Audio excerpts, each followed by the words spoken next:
Bueno, en este repositorio que les compartí está un notebook que es de Jupyter, que lo podemos ver aquí directamente en GitHub, pero tiene un servidor en Colab ya alojado. Entonces ahí le pueden dar clic. Creo que les va a pedir que se ingresen con su usuario de Gmail, con su correo, para poder verlo. Entonces, listo. Aquí. ¿Ahí alcanzan a ver?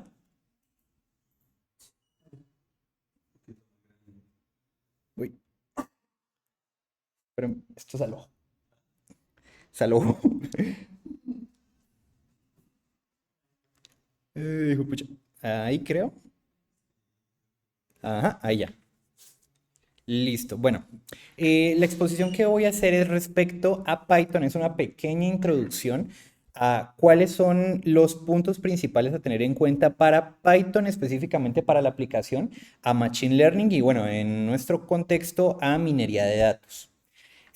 Bueno, Python es un lenguaje de programación de alto nivel, interpretado y de propósito general, conocido por tener una sintaxis clara, sencilla y, bueno, pues facilita la lectura y escritura de código. Bueno, es ampliamente utilizado para desarrollo web, para análisis de datos, inteligencia artificial, automatización y, bueno, otros campos relacionados con computación. Y bueno, el diseño de Python enfatiza la legibilidad del código y permite expresar conceptos en menos líneas. Un punto, digamos, importante que vamos a ver al final de la presentación es que hay algoritmos que, pese a que tienen bastante complejidad, por el uso de librerías se ven bastante reducidos y se pueden analizar muy fácilmente en pocas líneas de código. Entonces, bueno, voy a empezar hablándoles de los tipos de datos en Python de una manera muy general, que son, igual que en otros lenguajes de programación, bueno, los enteros. Este entorno en Copilot, perdón, en Colab, la idea es que ustedes puedan ir ejecutando línea por línea. Entonces, si de pronto no lo han utilizado antes, las líneas grises son texto, las líneas negras son código. Enfrente al código van a ver una flechita que les permite ejecutar. Y justo abajo de la línea les va a mostrar cuál es eh, la salida en terminal del código. Ya, ahí ya. Entonces, bueno, aquí lo que estoy haciendo básicamente es darle un valor a una variable. En Python no se necesita declarar cuál va a ser el tipo de datos, sino que él lo toma por defecto. Entonces, aquí estoy diciendo que x es igual a 5. Entonces, con type, con este método, yo puedo, perdón, con esa función, yo puedo ver cuál es el tipo de dato que estoy almacenando, que en este caso es un entero. Bueno, además de eso tenemos flotantes, tenemos strings, tenemos valores booleanos y tenemos colecciones que en este caso los define como set y que se utilizan llaves para poder encerrar datos. Ahora, cosas importantes a tener en cuenta de estos tipos de datos son las tuplas. Las tuplas son estructuras de datos inmutables. Entonces, una vez que se define una tupla, esta ya no se puede modificar externamente. Nosotros tenemos aquí varios tipos de datos. En este caso tenemos dos enteros y dos strings. Y cuando le consultamos a la tupla, bueno, ¿qué tipo de dato es? Es su propio tipo de dato, que es una tupla. Si nosotros quisiéramos modificar esta tupla, lo que está contenida en ella, tendríamos que utilizar una lista. Las listas ya las tenemos que definir con llaves, con corchetes. cor- corchetes. Listo, entonces la lista sí ya la puedo modificar externamente. Nuevamente es su propio tipo de dato. Ahora sí, ¿qué hago yo con estas listas para aplicaciones de analítica de datos? Utilizamos los diccionarios. Los diccionarios son otro tipo de dato que son similares a las listas y a las tuplas, ya que contienen colecciones de elementos, pero estas colecciones vienen etiquetadas en un orden específico. Entonces, los diccionarios se ven como lo que les estoy mostrando aquí abajo, son una llave y un valor asociado. En este caso, yo tengo dos entradas que son una primera entrada con mi nombre, Camilo Romero, y una segunda entrada con el nombre del profe Carlos. Y estas son las llaves. Ahora, el valor que está asociado a cada llave es el correo. En este caso, este sería mi correo, este es el del profe Carlos. Y va llave, dos puntos y valor asociado separado por comas para cada una de las diferentes entradas. Y esto está entre llaves. Ahora, si yo quiero consultar cuál es el valor específico de un valor utilizando la llave, lo puedo hacer de esta manera. Le digo, de mi diccionario X, tome el valor cuya llave es Camilo Romero en este caso. Y así recupero el valor que está asociado. Otras formas de hacerlo. Podríamos hacerlo iterando sobre todas las llaves. Entonces yo cojo el diccionario X y le digo, para cada nombre, que finalmente son las llaves, tráigame cuál es el valor asociado. O sea, lo mismo que estoy haciendo acá arriba. Y ahí me va diciendo uno por uno en el orden que está dentro del diccionario. También lo puedo hacer sobre los valores directamente. Entonces yo le digo, para el diccionario X, tráigame todos los valores. ¿Y qué son los valores en este caso? Son correos. Entonces, imprímame los correos. O también lo puedo hacer iterando sobre todos los ítems, tanto llaves como valores que están dentro de mi diccionario. En este caso, llave es el nombre, valor es el correo. Entonces yo digo, el nombre tal está asociado al correo tal. Listo. Bueno, esos son los tipos de datos más importantes que tenemos que tener en cuenta para ahora sí aplicar más librerías. Entonces, vamos a hablar sobre la librería NumPy. Es un paquete que se utiliza para matemática dentro de Python. Entonces, con este paquete nosotros podemos crear, almacenar, manipular datos y pues nos permite integrarlos a bases de datos, por ejemplo. Entonces, para poder hacer el llamado a la librería, nosotros decimos import NumPy y por notación siempre se pone como NP. También vamos a importar en este caso una librería que es mat para poder hacer ecuaciones matemáticas un poco más complejas. Y vamos a ver entonces que ya hablamos de lo que son las listas, las tuplas, los diccionarios. Pero dentro de NumPy, de esta librería, nosotros podemos hacer la creación de listas, en este caso como arreglos de la clase NumPy. Entonces, estos arreglos son importantes porque muchas veces cuando uno está trabajando con bases de datos dentro de Python y está utilizando la librería NumPy, hay errores comunes cuando se crean arreglos que son de arreglos dentro de arreglos, matrices, o arreglos también de la clase NumPy cuando intentamos integrarlos con listas que no son de tipo NumPy. Entonces, esa parte es importante que aprendamos a diferenciar cuando estamos trabajando con uno y cuando estamos trabajando con otro y que no nos vaya a dar problemas a la hora de integrarlos. Entonces, ¿cómo creo un array de NumPy? Yo le tengo que decir np.array entre paréntesis y ahí ya va el valor de mi lista que va a ser, bueno, realmente un vector. Entonces, aquí, bueno, lo estoy imprimiendo, simplemente me dice el contenido de mi array es 1, 2, 3. Y si quiero saber cuántas dimensiones tiene mi arreglo, para saber si es un arreglo de arreglos o si es solamente un solo array, le digo ndim y con eso él me dice, en este caso es un arreglo de una dimensión. También podríamos hacerlo con matrices. En este caso, bueno, tenemos doble corchete. Dentro del corchete tenemos un primer arreglo separado por coma para un segundo arreglo. O sea que aquí tendríamos una matriz de 2 filas por 3 columnas. En este caso tenemos 1, 2, 3, abajo 4, 5, 6. Y aquí ya me está diciendo, esto es un array que, bueno, cuando lo imprime de esta manera en el terminal, está haciendo referencia a un array de la clase de la librería NumPy. Si yo quiero saber, entonces, cuál es la dimensión de mi matriz, puedo utilizar shape y ya me dice, es una matriz de 2 por 3.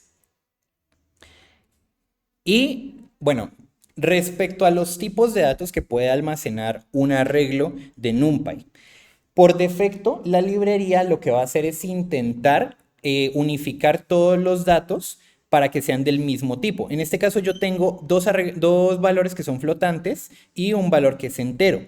Pero si yo le consulto cuál es el tipo de dato a mi arreglo, ella me va a decir que todos son flotantes. O sea, ella convierte este 5 por defecto a un número flotante.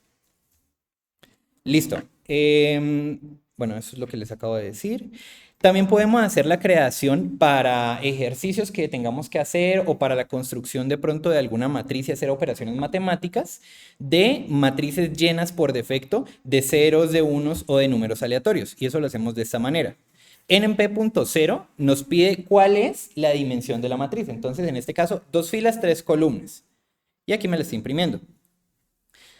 Que queremos crear una matriz solo de unos. Entonces, 2 filas, 3 columnas, llena de unos, con np.ones. Y si queremos llenarla de números aleatorios, entonces le decimos random rand y le especificamos nuevamente la dimensión de la matriz. En este caso, pues nos está llenando esta matriz de acá abajo. También podemos especificar arreglos que sean un vector lleno de números en un rango específico con un número de pasos específico entre valor y valor. En este caso utilizamos el método arrange. Entonces aquí le estamos diciendo, inicie en el 10, llegue hasta el 50 sin tener en cuenta el 50 y vaya en pasos de 2. Entonces aquí podemos ver que el resultado va a ser 10, 12, 14, 16 hasta llegar al 48. Entonces, de esta manera creamos valores para poder hacer pruebas después dentro de nuestro dataset.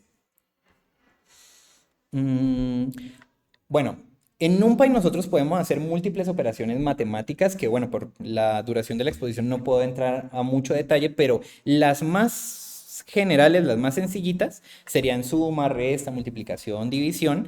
Pero además de eso también tenemos, por ejemplo, sacar el máximo de un arreglo, sacar el número mínimo, sacar la media, la mediana, etc. Entonces aquí vamos a hacer un ejercicio muy sencillo que es crear un primer arreglo que va a ser una matriz de 2 por 3 con los números del 1 al 6. Otro arreglo que son números flotantes, bueno, varios números flotantes, lo vamos a crear y vamos a ver cuál es el resultado de sumar estas dos matrices. Vamos a ver cuál es el tipo de dato que nos saca al final de esta suma. Y vamos a hacer la suma de esos valores, el máximo, el mínimo y la media. Entonces aquí vemos que el resultado de la suma es como una suma de matrices común y corriente. Va a ir sumando coordenada por coordenada. En este caso, por ejemplo, el primer valor es 1 más 7.1, que es 8.1. 2 más 8.2, que es 10.2, y así sucesivamente. El tipo de dato es flotante. Entonces, por lo que les decía hace un momento, NumPy por defecto convierte todos los datos en el tipo de dato que menos pérdida de información tenga. En este caso, el flotante. Entonces, convierte enteros a flotantes. Entonces, para hacer la suma, cogemos nuestro arreglo y decimos .sum para llamar al método de suma y nos suma todos los valores que están contenidos dentro de mi matriz. El valor máximo, entonces miren que acá, si nos devolvemos a la matriz, el número más grande es este, 18.3. Entonces aquí está el máximo, el más pequeño, 8.1, aquí está, y la media de todos sería 13.2.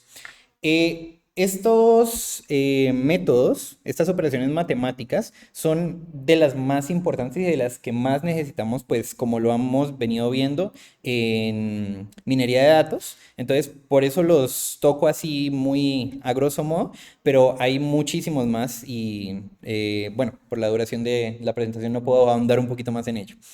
Listo.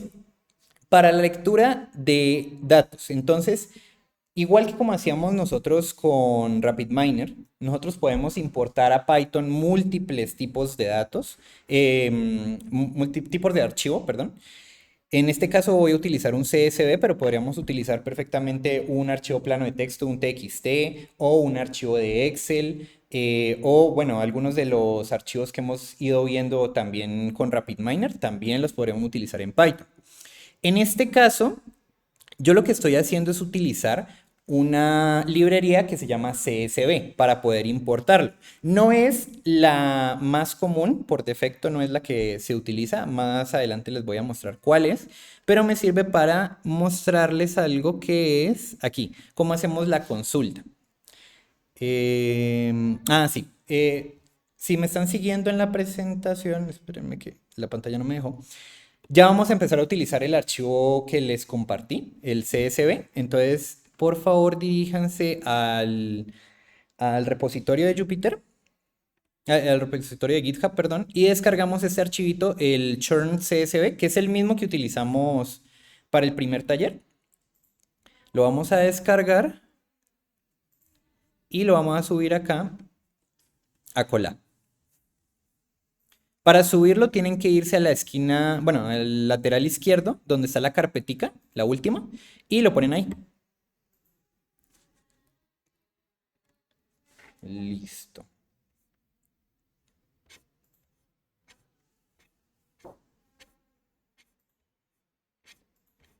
Ok. Entonces, ahora sí como ya tenemos el CSV en la carpeta, vamos a leerlo y vamos a imprimir las tres primeras filas. Entonces, aquí yo qué estoy haciendo, estoy trayéndome un directorio. Entonces, nos devolvemos a lo que expliqué al inicio. El tipo de dato directorio es lo que estamos viendo en este momento y estamos diciéndole, bueno, perdón, es, sí, una lista traída como directorio. Entonces, aquí qué estamos viendo. Tenemos a churn, que es mi lista, y estoy consultando cuáles son los tres primeros valores. Entonces aquí lo que le estoy diciendo es, vaya desde el valor, el mínimo por defecto, si no le pongo, aquí podría poner 0, pero si no lo pongo, da igual, él toma el 0 por defecto. Dos puntos dice hasta qué valor, y yo le estoy diciendo hasta el número 3. Entonces me va a traer el 0, el 1 y el 2. Entonces aquí estamos viendo qué es lo que me trajo. Estoy viendo los atributos de state, account length, area code, así sucesivamente. Y al final, él ya me muestra cuál es el valor de cada uno. Entonces, el final sería hasta aquí. Primero me está diciendo cuáles son mis atributos y luego los valores de la primera fila que serían, por ejemplo, aquí, este sería el primer estado, que creo que es Ohio, si no estoy mal. Luego el valor de 107 a 415 y así sucesivamente. Y me lo está mostrando para los tres primeros valores, las tres primeras filas de mi dataset. ¿Listo? Si yo quisiera consultar cuántos registros hay dentro del dataset, puedo hacerlo con la función len, que me dice pues el largo. Entonces son 3333 datos, 3336 iteraciones. Si yo quisiera saber cuáles son mis llaves, porque acordémonos, esto es un directorio. Entonces, aquí lo que me dice es, las llaves son las primeras que les leí, los atributos, estado, largo de la cuenta, código de área y así sucesivamente. Listo. Ahora, ¿cómo podría hacerlo utilizando la librería NumPy? NumPy me permite a mí traer también archivos CSV. Lo hacemos de esta manera. Decimos np.genFromText, que en este caso es traerme texto, pero desde un archivo CSV.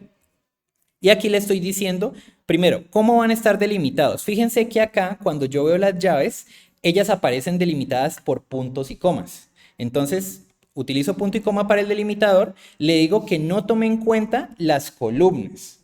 Perdón, sí, el nombre de las columnas. O sea, mi primera fila. ¿Por qué? Porque eso es el header.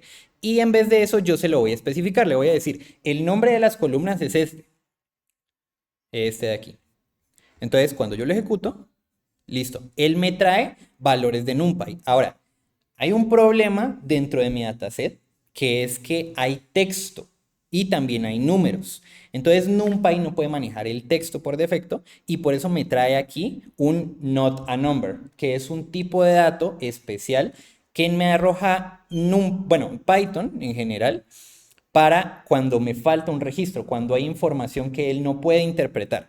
Entonces, para poder manejar esto, vamos a ver con un poquito más de detenimiento qué podemos hacer en esos casos para darle manejo a datasets que tengan información incompleta. Bueno, voy a hablar un poquito de lo que son las series y los data frames. Me voy a adelantar a la presentación siguiente, que es la de pandas, porque, bueno, pues esta parte sí es fundamental. Entonces, una serie es una estructura de datos, bueno, es la estructura de datos principales en pandas. Entonces, es la fusión entre una lista y un diccionario. Todos los elementos se almacenan en un orden y hay una etiqueta para consultarlos. Entonces, cada dato tiene una etiqueta propia y puede recuperarse utilizando el atributo. Esto es diferente que con los diccionarios y es útil cuando se trata de combinar varias columnas de datos. Entonces, lo que vamos a ver aquí es que primero tengo que importar pandas. Entonces, por notación siempre se utiliza como PD. Yo estoy aquí creando mi directorio, que es, perdón, mi diccionario, que es llave y dato. Tengo tres registros en este caso.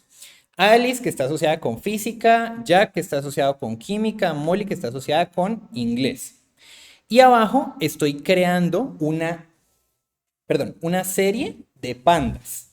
Entonces, mi serie tiene el diccionario y tiene unos índices. Entonces, fíjense que para este ejemplo yo estoy tomando unos índices que no corresponden a las llaves. Entonces, yo estoy diciendo acá Alice, Jack y Molly, pero acá estoy diciendo Alice, Molly y Sam. O sea, este man no existe. Como él no está dentro de mis datos, cuando yo ejecute esto, Pandas por defecto, bueno, la serie por defecto lo que hace es decirme, ese dato no existe, no hay una llave, un dato asociado a esa llave. Entonces él me trae un not a number. Listo. Ahora sí, ya sabiendo lo que es una serie que básicamente se asemeja bastante a lo que habíamos visto de los directorios hasta ahora, vamos a ver lo que es un data frame. Esta es la parte más importante de las estructuras de datos dentro de Python para minería. Los data frames son una estructura fundamental, ya que ellos lo que nos permiten es hacer matrices que están indexadas. Entonces, cada uno de mis atributos, perdón, cada una de mis entradas, de mis registros, va a tener un índice, una manera en la que yo puedo consultarlo. Y además de eso, cada una de las columnas va a estar identificada mediante un nombre, o bueno, un identificador. Entonces, esta es la manera como normalmente se trabaja en Python utilizando CSV, que es, primero creamos con pandas, un data frame, entonces leemos el CSV, le decimos cómo lo vamos a separar, nuevamente con punto y coma, y aquí estoy utilizando una función que también es muy útil que se llama head. La función head lo que hace es imprimirme los 5 primeros valores de un registro por defecto. Entonces, si yo le ejecuto, ella me va a mostrar los 5 primeros valores de mi dataset, pero fíjense que ahora la manera de visualizarlo es mucho más fácil. Ya me está diciendo como una tabla en Excel cuál es el nombre de cada una de las columnas, cuál es el identificador, el índice de cada una de las filas, y de esta manera yo puedo navegar mucho más fácil sobre la información. También podemos ver cuál es el número de registros que tiene mi dataset, que sería 3333. Y bueno, hay una cosa que me permiten los data frames y es... ¿dónde estaba?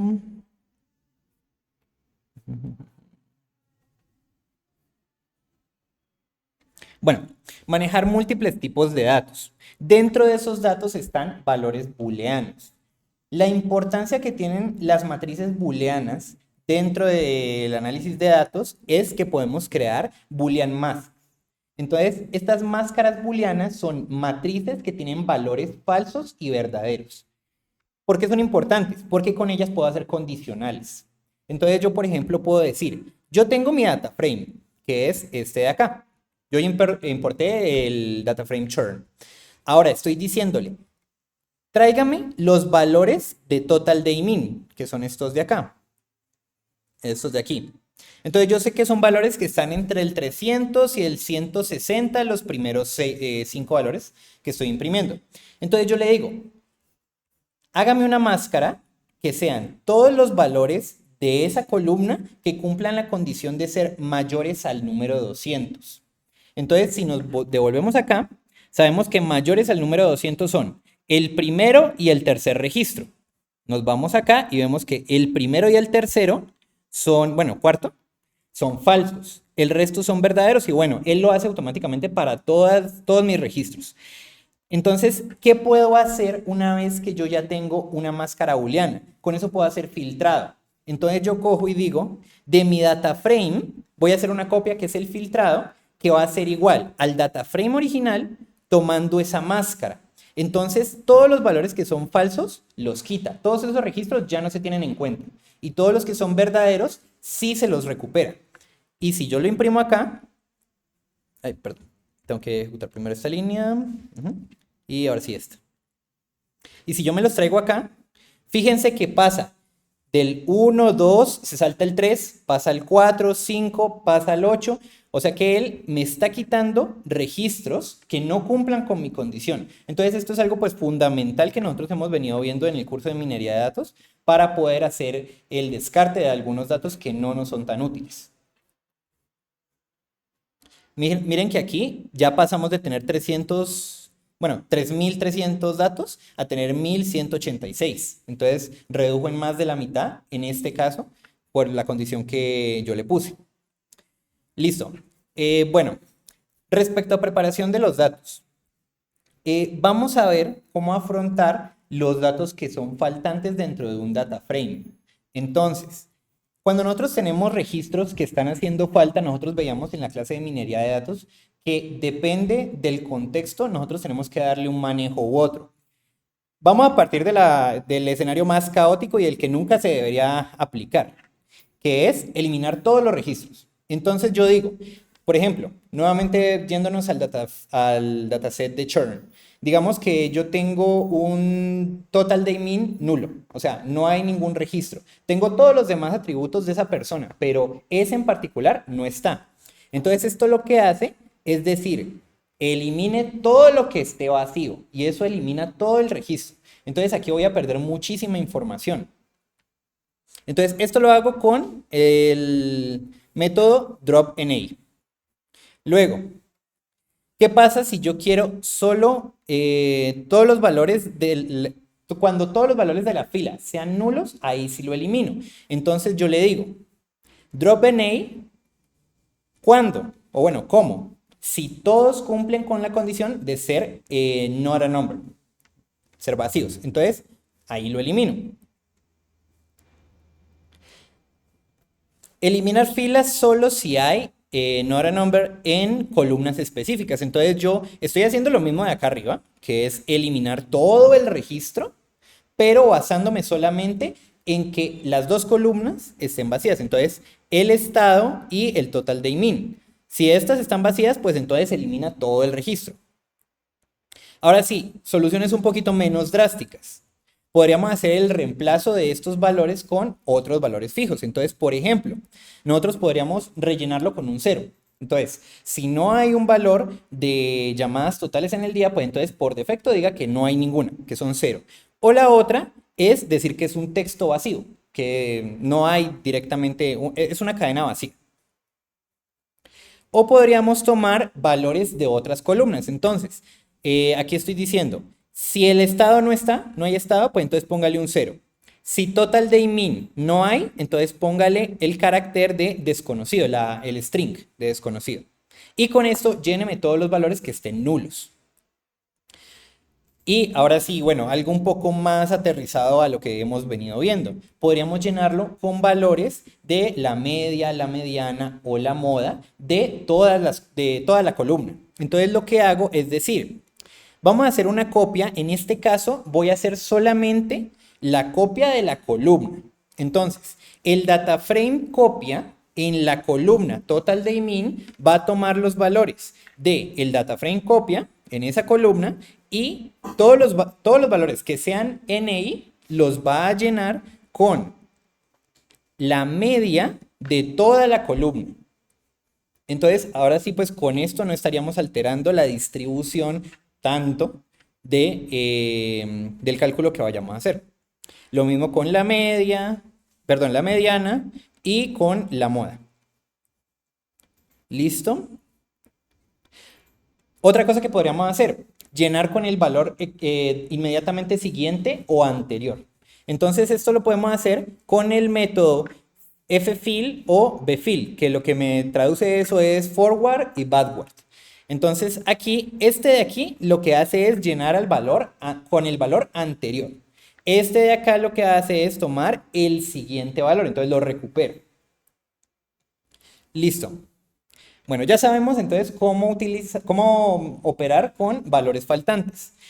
¿Qué pasa cuando queremos renombrar una columna? Entonces, listo, lo primero que voy a hacer es crear mi data frame. Estoy importándolo nuevamente. Y quiero renombrar esta primera columna. state la quiero poner como estado. Entonces utilizo el método rename y le especifico cuáles columnas.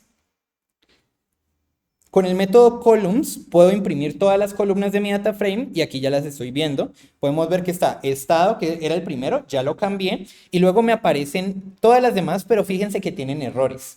Todas las columnas están con un espacio al inicio, espacio en medio de palabra y palabra, comillas al inicio y al final.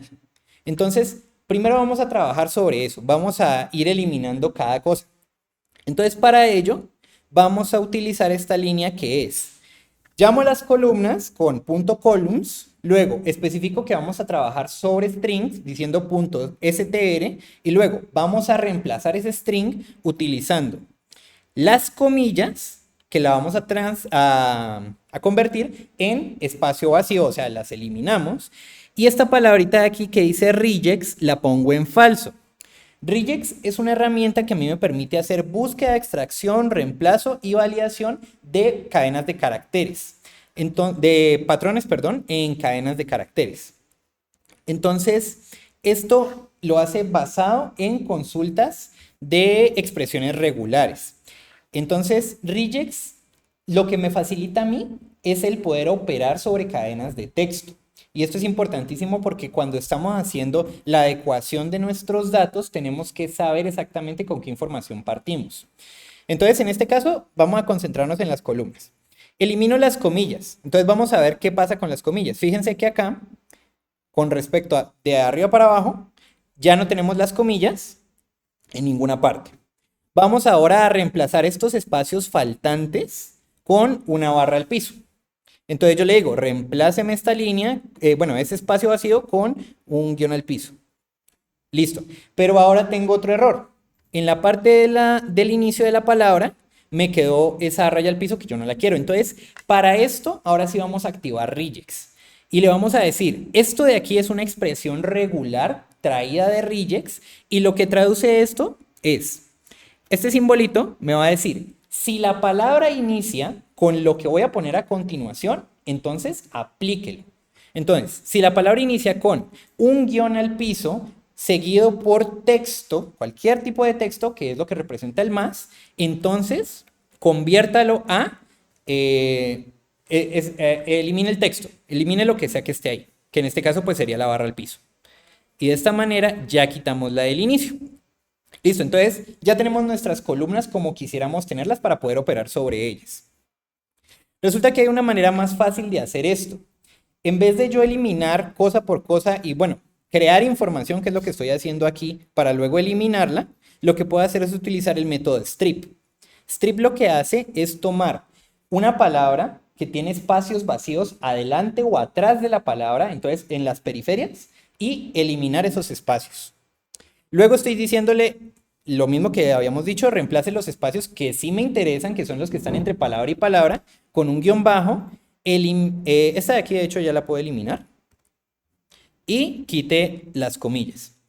En el taller, el profe nos decía, el estado y el código de área son columnas que tienen datos erróneos. Entonces, no se deberían tener en cuenta.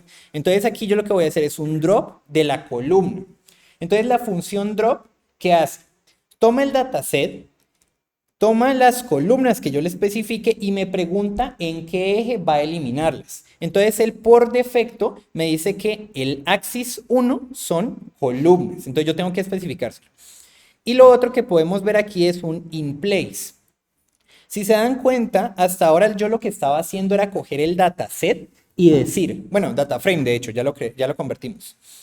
Yo digo, data frame es igual a sí mismo, a data frame sobre una transformación. En este caso, por ejemplo, dataframe.columnas es igual a dataframe.columnas y operamos sobre él. In place, cuando lo ponemos en true, lo que hace es decir, eliminemos ese proceso y solamente digamos dataframe.drop y se acabó. Ahí vuelvo a utilizar el head para poder ver los primeros 5 valores y ahí me los está mostrando. Fíjense que ya no está state, ya no está código de área y ya limpié la manera como se está mostrando en pantalla las columnas. Listo.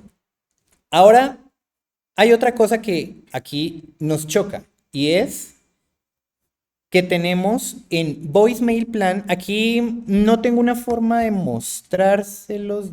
A ver, voy a ver si puedo verlo desde aquí.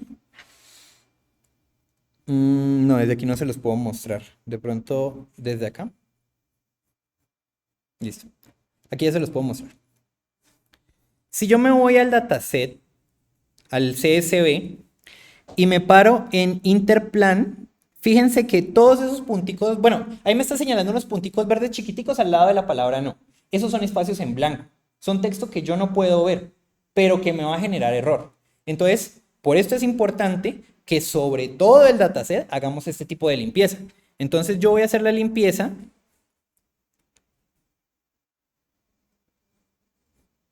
Igual que como lo hice con las columnas, pero esta vez con voicemail plan y con interplan, porque ya me di cuenta de que eso está ahí. Entonces, lo primero que hago es decirle strip, vamos a eliminar todos los espacios que estén alrededor de la palabra y luego vamos a quitar todas las comillas. Entonces vamos a ejecutarlo y fíjense que ya me quedó el texto limpio. Pero esto son demasiadas líneas, son 4 líneas solamente para operar sobre 2 columnas. Todo eso yo lo puedo hacer con una única función que es una función lambda. Entonces, lambda, ¿qué va a hacer? En este caso va a operar no solamente sobre esas 2 columnas, sino sobre todo el dataset. Y voy a decirle, aplíqueme una función lambda y la estructura básica de lambda es esta. Nosotros le decimos cuál va a ser la variable que va a estar iterando, que es columnas.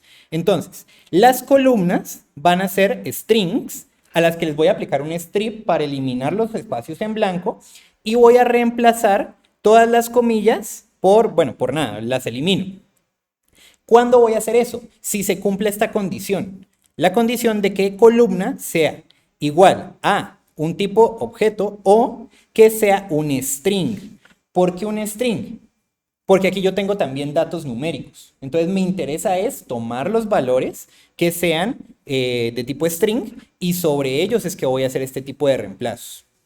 Y si lo ejecuto, me sale exactamente lo mismo, pero de una manera mucho más optimizada.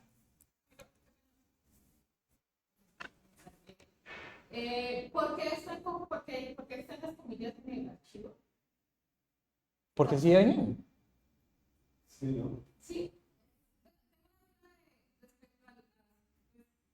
no me sale de la captura porque hay datos que llevan las comillas. No, las haces se consigue así. O sea, pero realmente si tú fueras el que hiciera la sacada de la digamos, le llamabas al árbol de operativo, porque sí. Esto implica, pues, básicamente hacer algunas operaciones de procesamiento. Pero en la vida real se esperaría que tú en ese formato utilices herramientas o lo hagas normalmente viene un árbol crudo, del día yes, coma, lo que sigue. Normalmente es porque la clase se consigue, pero pues no hay una razón. Entonces, sí, o sea, es que yo estaba como pensando, digamos, porque digamos que lo que me estoy planteando ahora con lo que voy a hacer, o sea, no es malo porque no tengo las datos y la idea es generar pues, un sistema que capture y cree ese dataset que no hay, pero con parámetros y condiciones que sea un dataset bien hecho, de tal forma que cuando ya se tenga pues, construido, elaborado pues, con bastante registro, si una persona los quiere analizar, pues perfectamente lo pueda tomar y sea un... Entonces me llama la atención, o sea, ahorita que tengamos que hacer eso de quitar comillas, cuando pues yo digo, bueno, pues si estamos generando, estamos capturando información, ¿por qué la estamos capturando, sacando sin dataset que nos va a hacer más trabajo? No, no sé, en realidad. En algunos.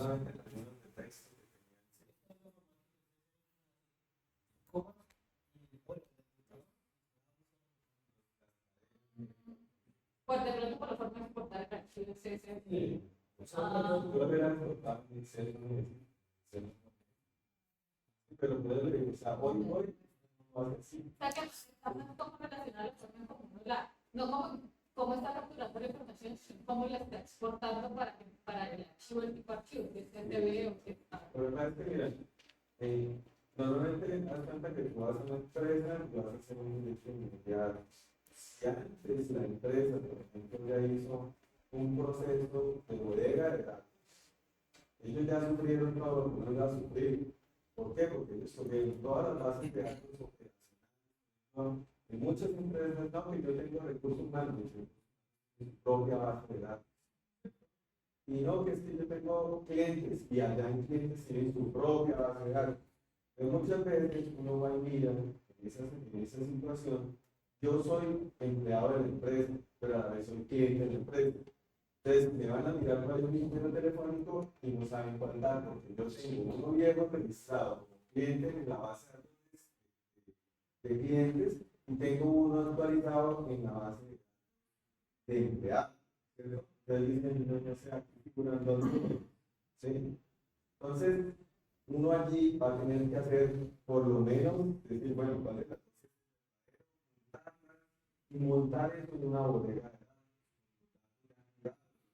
limpios, históricos. Pues usted tiene ahí ya su base de datos bien curadita, pues va a ser inmediato, se coge esa base de datos, ya no tiene que hacer ningún procesamiento. O se le reduce. Pero estas cosas tan sencillas no. Ahora, si usted llega a una empresa donde no se ha hecho nada de eso, básicos de cada uno de los servicios que tiene. Entonces va a tener que sufrir con, bueno, ¿a cuál teléfono le creo? ¿Sí? Entonces alguien le dirá, no, la que creemos que está mal, tome esa. ¿Sí? Y ya. ¿Por qué? Porque si ustedes se dan cuenta, en los diseños de las bases de datos, normalmente usted no tiene un registro, normalmente no lo preocupamos el dato. Es decir, ahí en la tabla de empleados, hay un campo que dice teléfono, pero no dice cuándo registrar el teléfono. Pues ustedes creemos en eso.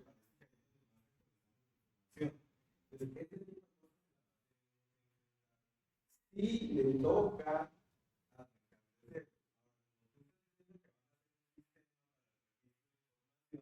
pues tú ya lo estás haciendo con el objetivo de que a futuro pues vas a hacer todo justo como lo necesitas.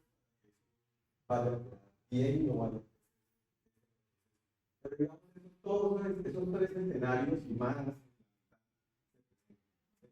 ya va a ser una auditoría, va a ser pues yo, por ejemplo, yo diría, o por ejemplo, bueno, eso lo dice inclusive cuando hice un trabajo de grado, nosotros cada vez que se modificaba algo en la base de un registro, decía, fulano de tal modificó tal registro de tal tabla y específicamente este valor lo cambió por este valor. De tal forma que oculto, él lo hacía, pero cuando pasaba alguna cosa en el futuro, nosotros veníamos mirando. ¿Por qué lo hicimos? No es normal que se haga, pero lo hicimos porque no sabíamos que iban a hacer cosas complejas. ¿Sí? Como teníamos un sistema en donde se manejaba plata, muchísima plata, porque la plata que le dan a las personas. En las cajas de compensación están, le dan unos subsidios. Si uno gana menos de 4 salarios mínimos, no sé si uno gana menos de eso, le dan un subsidio por cada hijo, ¿cierto? Y para eso la empresa se supone que paga un valor al CPS, y entonces de ese valor, pues para eso hay que hacer todo un sistema de información, porque además no es que yo soy padre responsable y tengo solo mi esposa y mi hijo, sino que había dos casos de señores que tenían 7 hijos con 6 mujeres diferentes, 4 los tenían demandados, hay muchas cosas. Entonces, ¿qué sucede? En esta mes se les paga esa plata a las personas y muchas veces llegaban a hacer reclamos, que como así no me pagaron a mí. Y las empleadas de Confenal, pues, toda la culpa del sistema. No, entonces dijimos no. Llegaban y decían, miren, es que no se crea que mire, el sistema se equivocó, giró, o sea, hizo los pagos, pero a este señor no le pagó. Eso está mal. miramos, es que usted lo acaba de verificar, y aquí lo voy a la semana pasada, ¿cómo lo hace? Si lo acabo de bueno, de tanto ya, por ejemplo, uno elimina muchas cosas, porque vamos a tener la respuesta lo que necesitamos. Entonces, te va a pasar obligatoriamente. Y más que hay toda esa segmentación de sistemas en las empresas que es normal todavía hoy. Cada día es menos. Cada día en donde tiene tanto empleados, o sea, un solo sistema en donde tiene una base de datos de personas y las personas pueden ser empleados. Bueno, o sea, está bien estructurado, ¿sí? Pues claro, se va a facilitar más. Ya que tocamos el tema, les muestro. Yo estoy haciendo la última parte de el curso de minería, utilizando esta página del gobierno que es datos.gov.co. Ahí hay pues datos de Colombia en general públicos. Entonces, por ejemplo, yo estoy utilizando este que es, bueno, este no, está utilizando este que es inclusión financiera. Es el número de productos financieros que ha tenido la gente en un determinado lapso de tiempo y lo divide por banco, por tipo de dato, por valores y por departamento. Y por defecto él lo que genera es esto, que bueno, es un CSV, pero está totalmente desorganizado. Entonces sí, pues aún hoy se alcanzan a ver este tipo de cosas, incluso con datos pues del gobierno. Mm. Realmente es lo más normal. Sí, sí. Bueno, continúo. Entonces, nos quedamos aquí. Ya expliqué cómo utilizar la función lambda. Entonces, vamos a hacer el mapeado. Este bloque, sí, digamos, pensando en RapidMiner, en que nosotros cogíamos, importábamos el CSV, quitábamos, hacíamos la selección de atributos. Otra de las cosas importantes que hacíamos de preparación previa era el mapeado de datos. Entonces, nosotros aquí tenemos en Interplan, por ejemplo, el yes y no. Pero pues realmente lo que nosotros necesitamos son datos, saber si, perdón, números, si es 0 o 1. Entonces para eso utilizamos la función map. Aquí yo lo que estoy diciendo es, de esta columna voice mail plan, vamos a hacer el mapeo y vamos a convertir todos los yes en 1, todos los no en 0. Y lo mismo para la de abajo. Entonces esta ya la corrí, vamos a correr esta. Entonces, listo, ahí ya quedaron creados. ¿Qué pasa si yo me equivoco en este caso? Digamos que yo no escribo bien la palabra yes y pongo una comilla. ¿Qué creen que pasaría?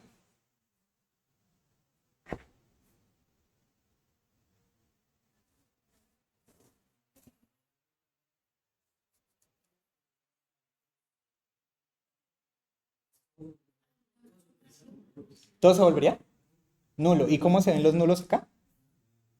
Como none, not a number. Entonces, aquí es donde se pueden llegar a crear errores, por ejemplo, de que nosotros tenemos el dataset bien, pero por un error humano convertimos esto en not a number. Y por eso es tan importante no eliminar los not a number de una manera violenta, digamos, como lo estábamos viendo hace rato, sino ver dónde está el origen del problema y si es dentro del código, pues arreglarlo, o si es dentro del dataset, pues entonces ver qué manejo se le da a la información. Listo. Vamos a, ya pasando un poquito de las bases de Python y enfocándonos un poquito más al tema de minería, vamos a ver cómo podríamos desplegar un gráfico de correlación de Pearson y vamos a utilizar también un mapa de calor. Entonces, para ello vamos a utilizar estas dos librerías. Primero la librería Seaborn, que más adelante otro compañero la va a explicar, y Matplotlib. Entonces, Matplotlib lo que hace es importar todas las herramientas que nos permiten hacer gráficos. Es específica para gráficos. Entonces, traemos el método pyplot y siempre por defecto lo utilizamos como PLT. Entonces, yo lo que voy a hacer en este caso es, bueno, primero elimino phone number y churn. Bueno, en este caso tenía que eliminar otras columnas, pero pues bueno, nos sirve para el ejemplo. Vamos a hacer una matriz de correlación sacando la correlación con este método y vamos a configurar el mapa de calor. Le vamos a decir que va a ser una figura de 10 por 8 y listo. Aquí en el mapa de calor le decimos tome la matriz de correlación y bueno, aquí ya me está especificando son valores de gráficos. Y aquí podemos ver un mapa de calor. Ahí. Listo. Y ahí me va relacionando cada una de las columnas con las filas. Aquí este interplan y voicemail plan, ¿por qué no me lo imprimió? Porque yo le creé un error. Acá arriba. Y está Tienes que como... volver a cargar. Sí, tengo que volver a... Aquí. Ajá, desde acá. Aquí. Y acá. Listo. Y ahora sí. Ujú. Listo, ahí ya me las está correlacionando. Entonces, igual que como lo veíamos en RapidMiner, aquí nos está diciendo cuál es el valor de correlación. Que entre más cercano a uno sea, pues entonces es mayor la correlación. Entonces aquí ya podríamos ir diciendo que, por ejemplo, el total evening charge y el total evening mean están muy fuertemente correlacionados, por no decir que perfectamente correlacionados. Y bueno, empezar a tomar decisiones al respecto. Perdón, Ahí, señor. me toca. Si yo tengo una variable categórica, yo tengo una variable categórica, siempre debo mapearlo, ¿no? Python, debo mapearlo. Sí. Sí. Hay entornos en los que no. Y en general, cuando tu entorno te permite ejecutar el algoritmo sin mapearlo, las variables funcionan mejor, ¿sí? Sobre todo cuando son métodos que no utilizan distancia. Problemático. Por ejemplo, un KML pues es mejor que todo este numérico, para que maneje medidas solamente numéricas, liviana y demás, ¿cierto? Pero si, por ejemplo, tú tienes una variable categórica y esa no tiene orden, ¿cierto? Y la metes aquí así directo, pues el KML puede confundirse, porque dice, no sé, este valor categórico vale más que este otro, o simplemente porque digo son diferentes, pues hay diferencias, total diferencia, ¿cierto? Pero, por ejemplo, los árboles de decisión no. Los árboles de decisión, si usted tiene una librería que pueda manejar el dataset sin numerizar las variables, normalmente presentan un trabajo. Igualmente, si tiene una librería de árboles o de DevOps, son árboles y es una variable categórica, no necesita numerizarla, le va mejor. Eso está probado. De hecho, ayer justo leí un reporte de eso. Entonces, obviamente, como les digo, no aplica para todo, pero tampoco uno ya de una vez dice, ay, no, toca numerizarla, porque tienen que revisar la herramienta en la que estén trabajando, pues, y el algoritmo que estén utilizando, no hacer la numerización.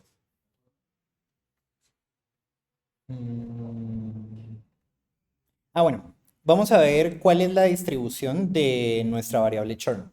Entonces, no sé si recuerdan, no sé si el profe lo dijo solo en asesoría o lo dijo en clase, pero en nuestro dataset de churn había una importante mayoría de datos de personas que se quedan en la empresa y muy poquitas que se van. Entonces, eso lo podríamos ver, por ejemplo, aquí con esta función. Entonces, acá lo que vamos a ver es la distribución de clases y aquí vemos que los que se quedan son más de 2.700 registros más o menos y sí, los que se quedan y los que se van de la empresa son más o menos 500 registros de los 3.300 que tenemos.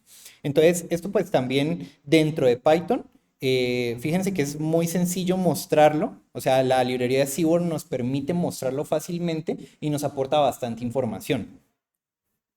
Bueno, paso ahora sí a hablar específicamente de cómo utilizar funciones de Machine Learning dentro de Python. Esto lo vamos a hacer utilizando la librería de Scikit-learn. Entonces, bueno, es la librería más utilizada de Python de todas. Es un proyecto de código abierto que está en desarrollo, es compatible con muchos algoritmos de aprendizaje automático y bueno, hace uso de otras dos librerías, que es SciPy y de NumPy, que fue de la que hablé hace rato. SciPy es una librería que soporta manipulación de datos y métodos de análisis que se utilizan comúnmente en computación. Listo. Entonces, lo primero que vamos a hacer es importar de scikit-learn como sklearn las librerías, las funciones específicas que vamos a utilizar. En este caso yo voy a utilizar train test split para poder hacer la división de datos de entrenamiento y prueba, standard scaler para escalar los datos, voy a utilizar un algoritmo, un modelo KNN y voy a utilizar una matriz de confusión, que es la que voy a mostrar al final, y un classification report que es para la evaluación. El resto de librerías pues ya las he ido explicando en este rato. Entonces, hacemos exactamente lo mismo que habíamos hecho para el tratamiento de datos hasta ahora. Fíjense, hasta aquí. Aquí lo único que estoy haciendo es repetir todo lo que hemos visto durante la sesión. Y estoy importando librerías. No estoy haciendo nada más. Entonces, los datos tienen que mantenerse igual a como los teníamos. ¿Qué pasa si nosotros no especificamos una semilla? Que los datos no van a poder ser replicables después. Entonces, en NumPy podemos utilizar una random seed que lo que hace es básicamente eso, decirnos qué semilla vamos a utilizar para poder replicar los experimentos que hagamos más adelante. Y ahora, bueno, vamos a hacer el balanceo, o bueno, el balanceo de mis clases de los que se quedan y los que se van, y voy a utilizar específicamente undersampling. Entonces, lo que voy a hacer es eliminar los registros que son excedentes con respecto a la clase minoritaria. Entonces, lo que hago es decir, la clase mayoritaria son los que se quedan, o sea, churn 0. La mayoritaria. La minoritaria son los que se van, o sea, churn 1. Y luego le digo, hago un resample y de la clase mayoritaria vamos a decir que tome el largo de la clase minoritaria y lo igual. Ahora sí, con concat lo que estamos haciendo es concatenar los datos tanto de la clase mayoritaria como de la clase minoritaria una vez que ya se resampleó. Y vemos que el tamaño pasó de 3.300 y pico, 33.000 era, a 18.300. Entonces ya redujimos bastante los datos, pero ahora ya están balanceados. Listo. Entonces ya hicimos la preparación de los datos. Vamos a hacer la división del dataset de entrenamiento y prueba. Entonces, aquí yo cogí los mismos datos del final del taller, después de haber analizado cuáles variables nos servían, cuáles no nos servían, y le estoy diciendo, del data frame balanceado, tráigame solamente estas columnas, y eso va a ser mi eje X. O bueno, mis variables independientes. Y la variable dependiente o mi variable objetivo, que es churn, va a ser Y. Ahora sí, utilizamos la función trainTestSplit para coger X y Y con una semilla fija para que pues, sea replicable el experimento y lo va a dividir en un array de entrenamiento, un array de prueba, un Y de entrenamiento y un Y de prueba. Y esto por defecto toma la proporción de 75-25. Entonces, 75 entrenamiento, 25 prueba. Pero esto lo podríamos modificar si queremos, aquí añadiendo el atributo test size, que lo que nos dice es cuál va a ser el más pequeño de los dos. ¿Cuál es el tamaño del más pequeño? Entonces, listo. Yo hago mi entrenamiento. Ah, esta no la ejecuté. Listo, ahora sí. Hago el entrenamiento y prueba. Vamos a hacer el escalado, entonces para eso utilizamos esta función standard scaler y tomamos el xtrain y el xtest y lo escalamos. Y ahora sí vamos a hacer el entrenamiento del modelo, del KNN. Entonces decimos KNeighbors classifier, vamos a definir 5 por ahora, por el ejemplo, y vamos a decirle que entrene el modelo utilizando mi array de entrenamiento y perdón, de entrenamiento con la función objetivo, la variable objetivo. Él por defecto nos saca cuál es el modelo que estamos entrenando, entonces ahí pues me lo imprime, que es un KNN. Y ahora sí vamos a hacer la evaluación.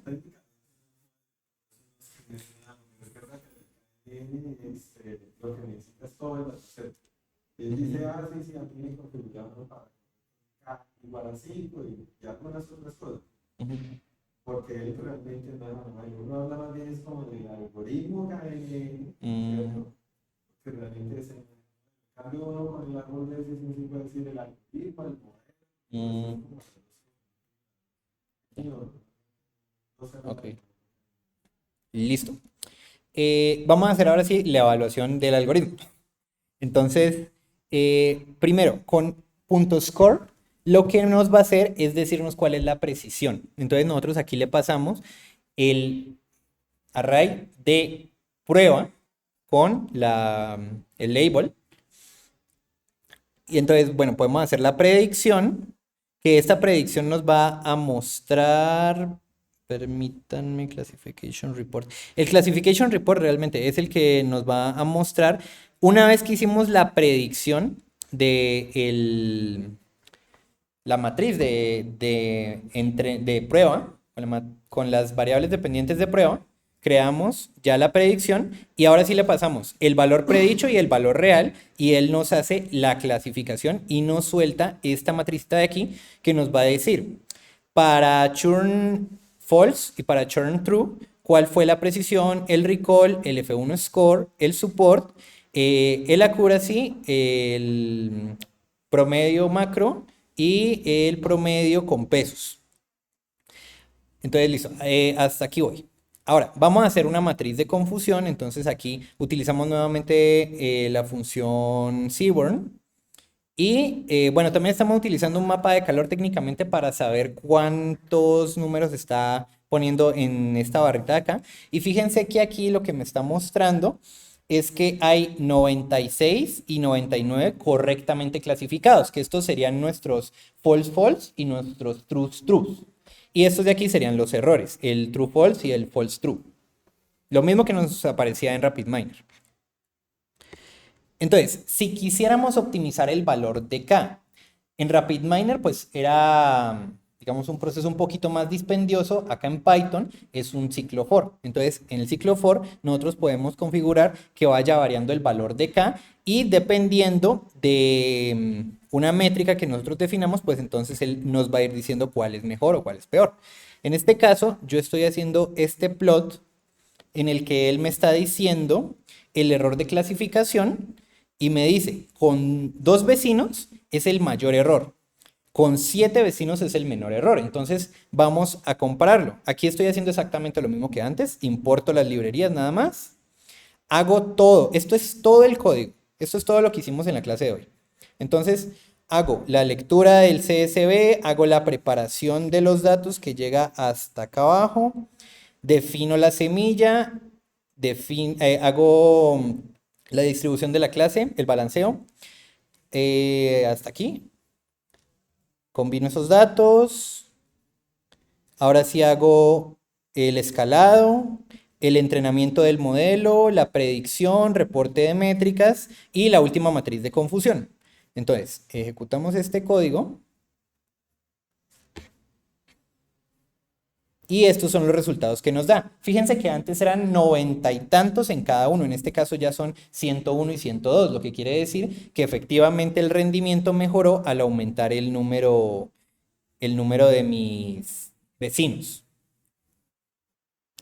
Listo, este no sé por qué. Ya. Este de aquí yo lo había eliminado, no sé por qué se me apareció, pero bueno, me disculpan ahí. Ya para finalizar la presentación, les voy a mostrar un poquito cómo funciona la librería Lazy Predict. Esta librería lo que hace es permitirme evaluar múltiples modelos sobre los datos que tengo de una manera muy rápida. Entonces, bueno, tenemos que instalarla porque Colab, pese a que tiene muchas librerías, esta en particular sí toca instalarla necesariamente.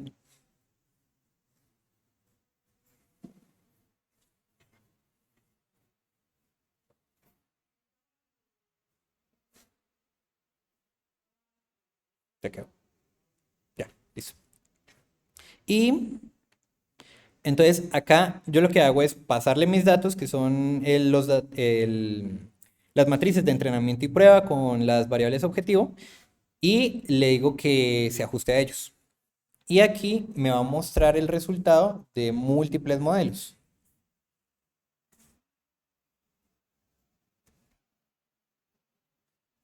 De haber quitado el balanceo, de haber quitado los recursos para igualar a la clase necesaria, no es tan bueno, ¿no es cierto? Porque muy poquitos, se reduce la cantidad de datos, por lo tanto, la reducción hace el entrenamiento y la prueba, y era mejor hacer otro tipo de.